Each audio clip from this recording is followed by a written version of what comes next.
Mga kabukol.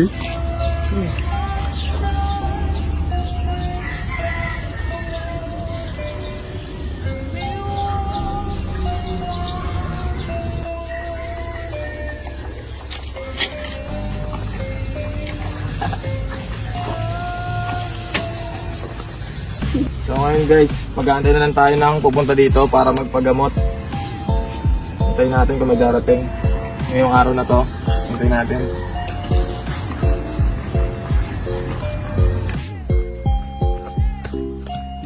Mang Berting, nandito na po yung magpapagamot sa'yo. Ano magpapagamot sa akin? Opo. Sige, paupo mo muna dito. Kaya po, Mang Berting. Kailan pa yan? Ngayon lang po. Ano ba nangyari? Sa basketball po. Sige, titignan ko. Pangat ako dahan-dahan lang. Sakit ba? Opo, Mang Berting. Ngayon lang to, no? Opo. Try natin.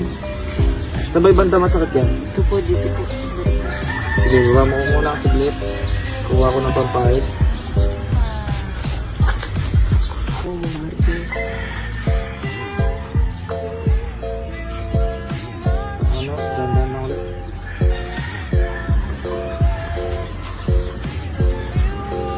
Pwede natin siya ng langis, ha?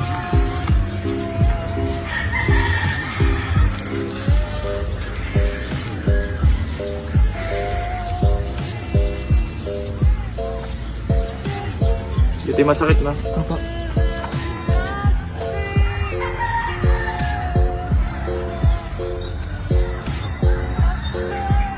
Ipulutin lang natin siya. Masakit ba? Mang Berting.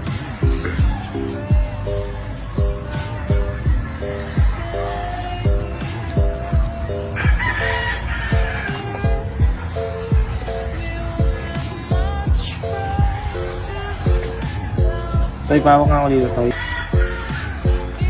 Punta ka dito, pawak mo to. Taas mo lang siya ng ganyan. Ikawain lang ako.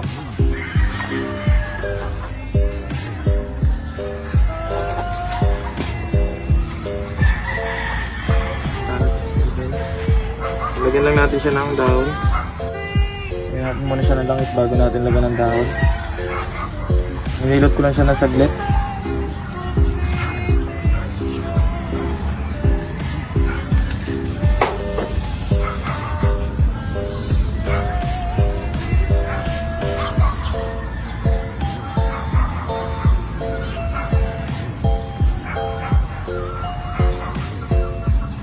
Parang nga ng panali.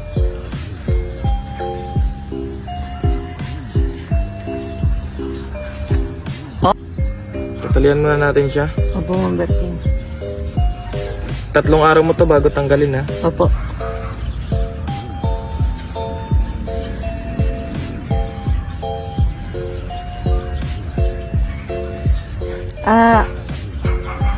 Sakit ba? Opo, Mang Berting.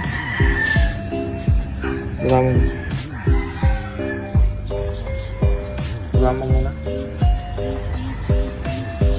Wait lang.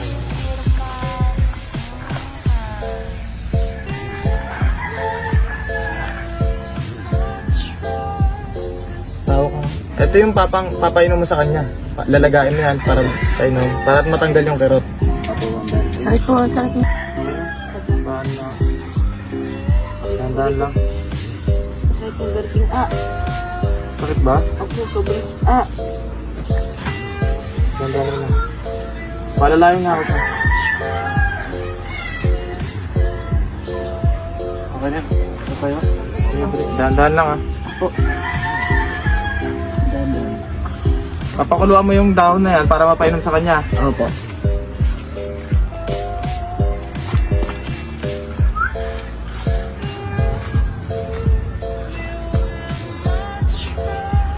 Yun guys, meron naman tayo isang taong natulungan ngayong araw na to.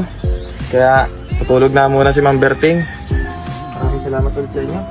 Parang tangan yung mga nagkakasama sa akin. Maaari na kayo magpahinga at umuwi sa inyong mga balay.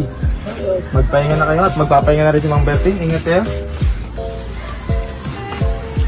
So ngayon guys, magpapahinga na rin si Mang Berting. Hanggang doon na lang. Bukas ulit.